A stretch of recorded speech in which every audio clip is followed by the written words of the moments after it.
ko ang sisiyo kasi marami na nga nagre-request nga nito.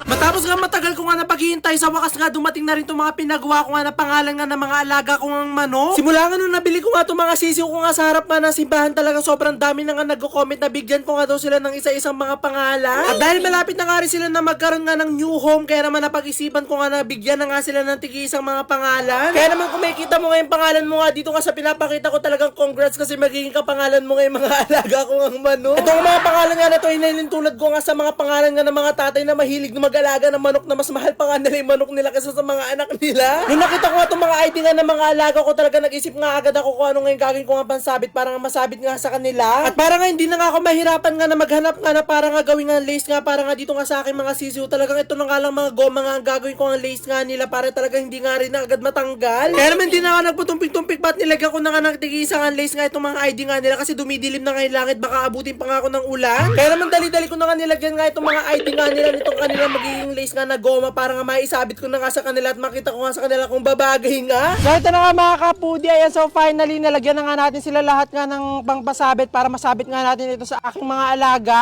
Ayan, so ito na nga kanilang mga pangalan. Ay, excited na ako mabigyan sila ng pangalan. Matagal nyo na tong request, alam ko. Nung sisiw serye ko pa, talaga sobrang dami na nagre-request na bigyan ko sila ng pangalan. Kaya ito na, pinagawan ko pa sila ng ID. At dahil okay na nga itong mga ID nga ng mga manok ko, kaya naman agad-agad na nga natin sila papangalanan. Ayan, so ang gagawin nga natin para mas madali natin sila mabigyan nga ng mga pangalan. So dito tayo pupwesto, hindi na tayo papasok dun sa pinakaloob nga ng kulungan nga nila kasi magulo, talaga magtatakbuhan sila. Kaya naman, pupwesto nga tayo dito, bubuksan ulit natin tong part nga na to, papabukas natin niya kay Mang Ray, tas dito tayo kukuha ng manok, tas dyan natin siya sasabitan ng medal. Medal or itong ID nila. So tara na!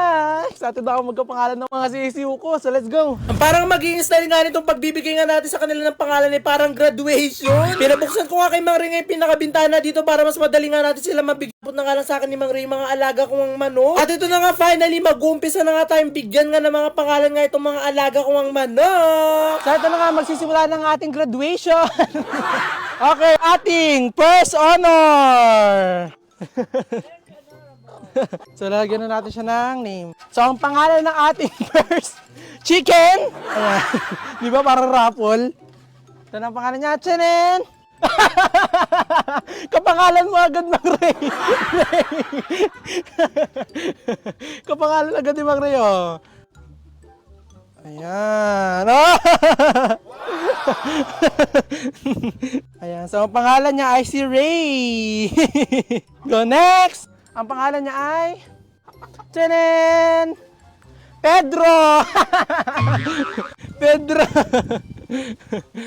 Yun ni... Ah! Wala, ayaw niya ata yung Pedro. Sige, papalitan ko. Tinutukan niya.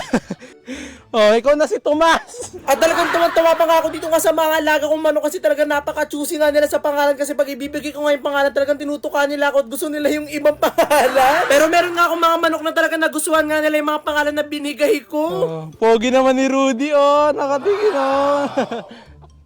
Rudy. Talaga namang hindi na nga ako mahihirapan nga nakilalanin nga itong mga alaga ko nga manok kasi talaga meron na nga sila sarili-sariling mga pangalan. At talaga hindi na nga mahirapan nga si Mang Ray nga na magsumbong nga sa akin kung sino nga yung mga pinakamakulit nga sa kanila. At habang sinasabitan ko nga sila netong kanilang mga pangalan, talaga mas lalo nga akong nalulungkot. Malapit-lapit na nga rin kasi sila magkaroon nga ng bagong pamilya kasi marami na nga gusto nga kumuha nga sa kanila. At hanggang ngayon nga pinaghahanap pa nga rin ako ng mga gusto nga mag-alaga o gusto maging pet nga itong aking mga artistang manok. I-comment nyo nga lang po dito sa comment section kung saan nga po kayo nakatira at kung bakit nga nyo nga gusto nga mag-alaga nga nitong aking artistang manok. Sino kayo may mga kapangalan sa inyo? Ito naman, si Roberto. Lalaking lalaki, no? Roberto. Ayan, Roberto.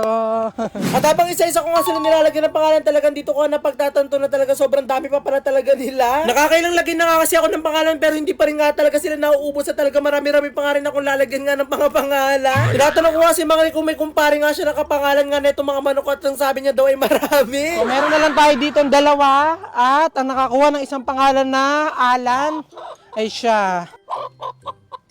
Ayan, Alan. Ayan, so isa na lang natitira nating name tag at ang pangalan niya ay si Jerry. Kaso si Jerry wala nga dito sa kulungan kasi nasugatan nga si Jerry kaya nasa ospital siya. Ando si Jerry sa aming pagamutan, nagpapahinga siya. Kaya ibibigay natin to kay Jerry kapag gumaling na siya.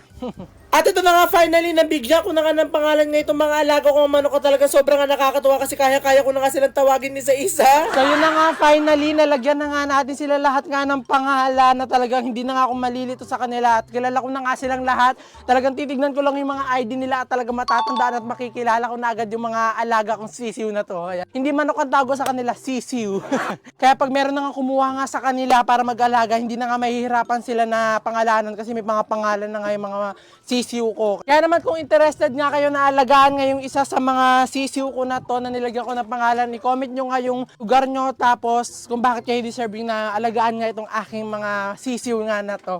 Yan, kasi talagang sobrang dami na nga nila dito. Deserve na nila ng new home. Yung hindi sila gagawing ulam ha. Ayan. Yay!